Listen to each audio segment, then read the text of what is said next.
এই মুখ থেকে যেন আমি আর একটা কথাও না শুনি। আমাকে থাপ্পড় মারাটা তোমার একদম ঠিক হয়নি। এই তুই যদি আর একটা কথা বলিস না তাহলে কিন্তু আমি আবার তোর গায়ে হাত তুলবো, বুঝতে পেরেছিস? ও আচ্ছা, তুমি আমাকে থাপ্পড় মারলে তোমার কি একটু আফসোস হচ্ছে না? না, হচ্ছে না, হচ্ছে না। আর এভাবে যদি কথা বলতে থাকিস না তাহলে কিন্তু আমি আমার এই হাতটাকে কন্ট্রোল করতে পারবো না। আর তখন কি হবে জানিস? তখন আবার তোর গায়ে হাত পড়বে। ঠিক আছে মা, ও কি করে পারলো আমার গায়ে হাত তুলতে?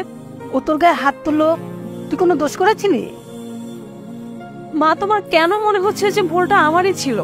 আর যদি আমি ভুল করেও থাকি তাই বলে কেউ আমার গায়ে হাত তুলবে? না না মা, আমি তোকে এই কথা বলতে চাইনি, তুই রাগ করিস না।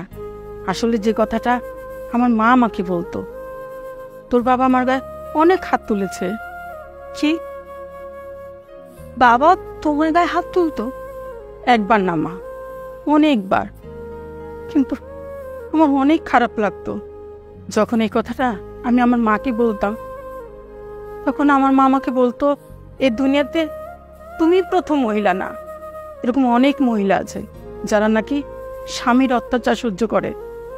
মা, পুরুষটা বাইরে যায়, টাকা রোজগার করে, এই জন্য মাথাটা গরম থাকে, এই জন্য অনেক সময় বউর উপরে এসে রাগ করে। মা, আমার মা আমাকে সব সময় ভুল উপদেশ দিত, এই জন্য আমি তোর বাবার অনেক মার খেয়েছি। তাহলে মার সঠিক উপদেশটা কি? সঠিক উপদেশ, আমরা ভুল করি আর না করি ওদের কোনো অধিকার নাই আমাদের গায়ে হাত তোলার। কই, আমরা তো বাসায় কাজ করি, সারাদিন পরিশ্রম করি, স্বামীর টেনশন করি, সন্তানের টেনশন করি, আমাদেরও তো রাগ হয়। কিন্তু কই, আমরা তো তাদের কখন কিছু বলি না। আমরা যদি রাগ না দেখাতে পারি তাহলে ওদের কি অধিকার আছে আমাদের গায়ে হাত তোলার? আর মা, ওরা যদি আমাদের গায়ে হাত তুলে তাহলে? তখনই ওকে ছেড়ে দিবে। আমার মা তখন যদি আমাকে সঠিক বুদ্ধিটা দিত তাহলে আমার এতদিন কষ্ট করা লাগতো না। মা, আমার সাথে যা হওয়ার হয়েছে, আমি চাই না যে সেই জিনিসটা আমার মেয়ের সাথে হোক। মা, ও যদি ওর ভুল বুঝতে পারে তাহলে ওর আর একটা সুযোগ দেওয়া উচিত।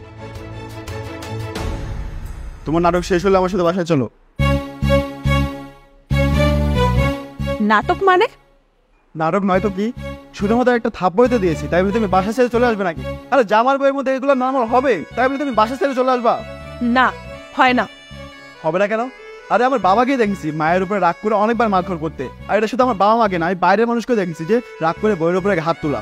আমি তো আমার কোনো কিছুই করিনি। তুমি ব্যাগটা নাও আর আমার সাথে বাসায় চলো। আচ্ছা, একটা কথা বলো তো, তুমি যে আমার গায়ে হাত তুললে তোমার কি সত্যি সত্যি আফসোস হচ্ছে না? আফসোস? আরে আমি আফসোস করবো কেন? আমি কি কাউকে খুন করেছি নাকি? দেখো, বাসায় এখন ছোটখাটো ঝামেলা হতেই পারে, তাই বলে তুমি ব্যাগ বসিয়ে এইভাবে বাপের বাড়ি চলে আসবে?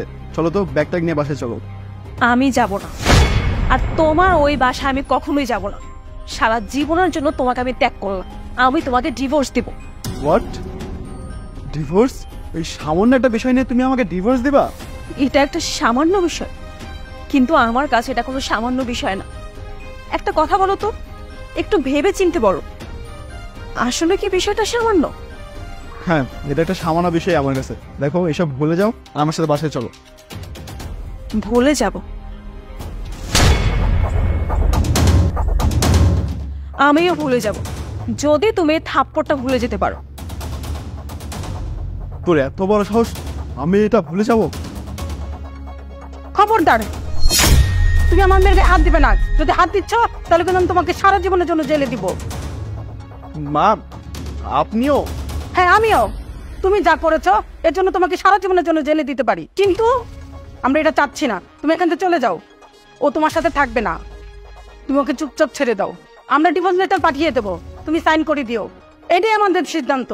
আমার মেয়ে ডিভোর্স লেটার পাঠিয়ে দেবে, তুমি সই দিয়ে দিও। এখন তুমি এখান থেকে বেরো।